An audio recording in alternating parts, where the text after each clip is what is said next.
다음 화면을 볼까요? 근데 이현정 의원이 네. 뭐 이렇게 싸우다 보니까 두 전직 대통령까지 소환을 했더라고요. 이재명계의 문진석 의원이 김대중 노무현 두 전직 대통령이 살아와 돌아와서 총괄 선대위원장을 했다는들 이번 지방선거 결과는 별로 다르지 않을 것이다. 이렇게까지 얘기를 했어요. 아니, 별로 다르지 않는데 왜 나왔을까요? 이재명 후보가 본인 나오면 이길 줄 알아서 나온 거 아니겠습니까? 그리고 문진석 의원은 김대중 노무현 대통령을 어떻게 알고 있는지 모르겠지만 제가 알고 있는 두 분은 다르게 알고 있습니다. 자, 김대중 대통령은 대선 패배 이후에 정계 은퇴를 선언하고 영국으로 건너가셨죠. 꽤 오랫동안 영국 옥스퍼드에서 거기서 연구 활동을 했습니다. 예. 자, 그러면서 본인이 선거에 대한 패배에 대한 책임을 지는 모습들을 이제 보여주고 예. 그 이후에 서서히 정계 복귀를 했습니다. 그 정계 복귀도 정말 이 국민 여론을 조금씩 바꿔 나가면서 천천히 그렇게 정계 복귀를 했어요. 자, 노무현 대통령 어땠습니까? 노무현 대통령이 종로의 선거에 보궐선거에 국회의원이 됐습니다. 자, 그 다음 선거가 있었어요. 당연히 국회의원 뭐 되는 거였죠. 가족들, 주변 참모들 당연히 종로 선거 나가야 된다 이야기를 했습니다. 예. 자, 그런데 어디를 선택했습니까? 부산을 선택했습니다. 나는 이 안정적인 종로보다 지역 감정 타파를 위해서 내가 부산에 가서 정면으로 맞서겠다라고 했습니다. 결과는 당연히 낙선이었죠. 자, 그래서 바보 노무현이라는 별명이 생겼습니다. 근데 그 2년 뒤에 어떻게 됐습니까? 바로 대선에서 대통령이 되셨습니다. 즉 자기의 책임과 정치인가 제일 중요한 거는요. 자기 책임을 지는 겁니다. 예. 책임지는 구체적인 모습이 나타나야 되는데 그거를 지금 노무현 대통령, 김대중 대통령 나와도 결과가 다르지 않았을 것이다. 저는 많이 달랐을 거라고 생각이 듭니다. 그러니까 저 두 전직 대통령은 최소한 명분 없는 출마라는 비판을 안 받았을 것이다. 그렇죠. 국민들의 민심을 산 겁니다. 예. 국민들이 그래 이제 당신이 좀 반성했으니까 됐어. 이제 당신에게 좋은 일, 큰일 맡겨줄게. 라는 것이 있어야 되는 거거든요. 그런데 이재명 후보 어땠습니까? 본인이 대선 패배 이후에 졌지만 잘 싸웠다 그러면서 집에 있은 지 얼마 되지 않았어. 갑자기 출마를 했습니다. 그것도 본인의 연고지인 분당이 아니라 전혀 연고가 없는 계양으로 갔어요. 무슨 명분이 있었다는 겁니까? 그러니까 그렇다 보니까 결과가 이렇게 나온 겁니다. 지금 뭔가 어떤 면에서 책임을 회피하게 자꾸 전직 대통령을 내세우고 이야기를 하는데 정확히 자기 책임을 져야죠. 두 번이나 패배했습니다. 그러면 책임을 지고 그 책임지는 모습을 보여주면 언젠가는 국민이 부릅니다. 그걸 기다려야 되는데 그 이야기 하지 않지 않습니까? 절대 지금 8월 전당대회에 안 나온다는 이야기 안 하잖아요. 그러니까 이렇게 당내 분란이 점점 더 커지는 게 아닌가 그런 생각이 듭니다. 지금 자막에 나오는데 뭐 친문계를 분류되는 전재수 의원도 그럼 후보 왜 냈냐? 무책임하다 이렇게 저 발언을 바로 비판을 했어요. 구장처장 네. 다시 이낙연 전 대표가 주목을 받고 있고 어제도 본인 SNS에 글을 남겼었는데 중앙일보 보도에 따르면 20여 명이 심야 회동을 해서 지금 여러 민주당의 처한 위기 상황에 대해서 상황 인식도 하고 이재명 의원이 전면 그러니까 당권을 잡는다면 당의 위기가 올 것이다. 이렇게까지 좀 분석을 하고 있는 것 같더라고요. 네. 이게 이제 어제 모인 시점이 좀 그 미묘한 시점에 모였기 때문에 뭐 심야 회동이다 이제 이렇게 표현이 되고 있는데요. 이제 이낙연 그 전 총리 같은 경우에는 곧 그 출국을 해서 미국에 1년 동안 연수를 떠날 예정입니다. 그러니까 이제 멀리 오랫동안 떠나다 보니까 이제 가까운 의원들이 모여서 이제 저녁을 함께 한 시간을 가졌는데요. 이제 그러다 보니까 지방선거까지 대선 이후에 지방선거까지 패했기 때문에 그러면 민주당의 운명은 어떻게 할 것이냐. 예. 이런 얘기들이 여러 가지 아이디어가 나오는 와중에 이재명 후보가 다시 또 전당대회에 출마해서 당대표에 도전한다라면 이 무너진 민주당이 이 제대로 리더십에 설 수 있겠느냐. 이런 걱정하는 목소리가 많이 나왔다고 합니다. 예. 이제 이런 것은 이재명 그 후보를 그 좋아하는 또는 가까운 의원들의 경우에는 결국 이재명 이 후보 의원을 앞세워서 민주당을 수습해야 된다라고 얘기를 하고 있는 것이고요. 반대로 이낙연 그 전 총리나 아니면 이 과거 문재인 대통령을 좋아하거나 가까웠던 의원들의 경우에는 예. 이재명으로는 전국 선거에서 2번이나 패했기 때문에 이제는 새로운 사람을 이 당의 간판으로 내세워야 되는 거 아니냐. 결국 당권을 둘러싼 어떤 헤게모니 쟁탈전이 본격적으로 시작됐다 이렇게 볼 수 있을 것 같습니다. 당권을 이재명 의원이 잡으면 절대 안 된다 뭐 이런 메시지인 것 같은데 오늘 오후에 보도 하나를 보니까 이른바 이낙연계, 정세균계 이런 친목 모임을 해체하겠다라는 표현까지 썼어요.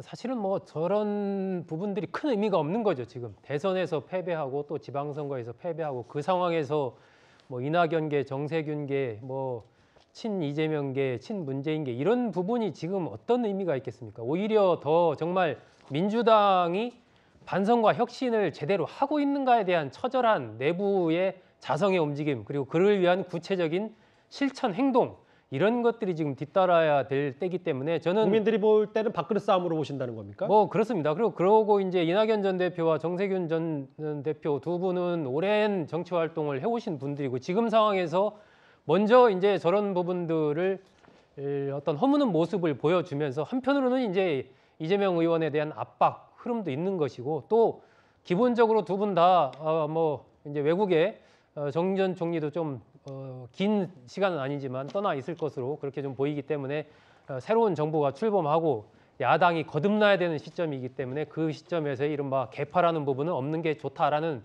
그런 측면에서 좀 말씀을 하신 것으로 보이기 때문에 민주당으로서는 지금 내부 세력이 어떻게 되느냐 이런 부분보다도 민주당 자체의 어떤 거듭남 그리고 그를 위한 구체적인 행동 이런 것들이 뒤따라야 그나마 어떤 국민들로부터 좀 사랑을 받을 수 있는 새로운 토대를 구축할 수 있지 않을까.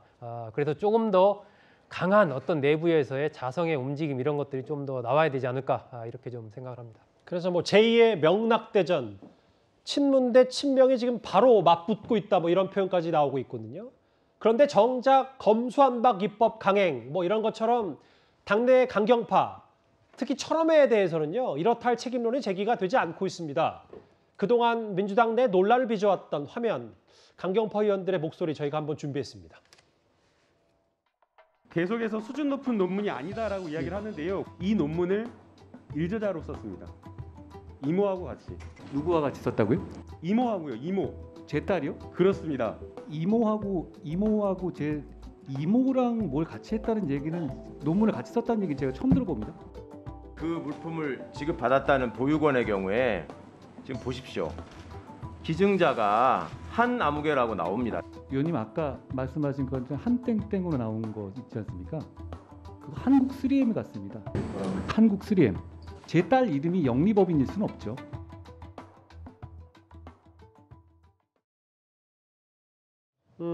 글쎄요, 뭐 민주당이 진 원인을 뭐 뽑으라면 뭐 여러 가지 요인들이 있고 저희가 어제 그 내용도 했습니다만 거기에는 뭐 일부 철험의 의원 그러니까 강경파 의원들의 여러 실책들을 피할 수는 없을 텐데 근데 또 친문 의원들이 철험의 의원들에게는 여러 비판을 하지 않는단 말이죠. 이거 어떻게 상대당에서는 바라보십니까? 그러니까 어제 고민정 의원께서는 이게 이재명 의원님, 이제 의원님이죠. 의원을 말리지 못한 것이 굉장히 후회된다. 이제 이런 식으로 폭로 가까운 말씀을 또 하기도 하셨거든요. 그런데 굉장히 저희가 보기엔 좀 책임회피성 발언으로 보이기는 합니다. 이제 방금 영상 화면에서 봤던 것처럼 사실 철험의 의원들이 저지른 실수가 이번 지방선거 실패에 저는 한 30% 지분이 있다라고 생각을 하거든요. 뭐 아까 이모 교수님부터 한국 3M뿐만 아니라 이제 이수진 의원님도 그 청문회를 진행할 때 굉장히 태도 문제가 있었고 뭐 고민정 의원께서는 지난 대선 때부터 유명하시지 않았습니까? 이제 뭐 강아지들 데려와가지고 뭐 지지 호소를 받는다라든가 뭐 이런 식으로 사실 당에 도움되는 행보를 전혀 하신 적이 없는 걸로 제가 기억을 하고 있는데 이렇게 마치 뭐 나는 아무 책임 없다는 듯이 뭐 남 손님처럼 얘기하듯이 그러니까 박지원 위원장께서 민주당이 쇄신해야 한다라는 식으로 남일 얘기하듯이 이렇게 평론을 하는 건 좀 부적절하지 않은가 이런 생각이 들고요. 민주당이 정말 쇄신하기 위해서 이 586 세대뿐만 아니라 586 운동권뿐만 아니라 이런 철험의 의원님들 같은 이런 이제 거의 중진급 존재감을 뽐내고 계신 분들께서도 쇄신하고 변화하셔야 되지 않을까 이런 생각이 듭니다. 예. 그런데 이제 철험회가 그 20명 정도 의원이 모여 있지 않습니까? 그러니까 물론 전체에서 뭐 큰 다수는 아닙니다만 전당대회를 앞두고 있기 때문에 20명 의원을 적으로 돌리게 된다면 다음 전당대회에서 당권을 잡는데 굉장히 좀 어려울 수가 있거든요. 그러니까 친문 의원들 입장에서. 그렇습니다. 그렇다 보니까 아무리 몇몇 의원들이 저런 설화로 약간 국민들의 지탄을 받는다 하더라도 철험회 의원 전체 또는 철험회 자체를 뭐 적으로 돌릴 수 없기 때문에 아마 철험에 대한 비판 목소리는 전당대회를 앞두고 있기 때문에 더더구나 좀 자제하고 있는 것이 아닌가 하는 생각이 듭니다. 이재명 책임론으로 엄청나게 시끄러운 민주당 내 혼돈 그 자체 상황을 저희가 하나하나 만나봤습니다. 이번 주제는 여기까지고요. 그러면 여러분들의 목소리를 만나볼 차례입니다. 첫 번째 댓글입니다. 대통령실이 귀에 익어서 그런지 저는 이게 제일 좋네요. 뭐 5개 후보군 중에 마음에 안 드시는 것 같은데 알겠습니다. 예. 법학자가 대법원 판결도 무시하나요? 조국 전 장관 비판하신 것 같고요.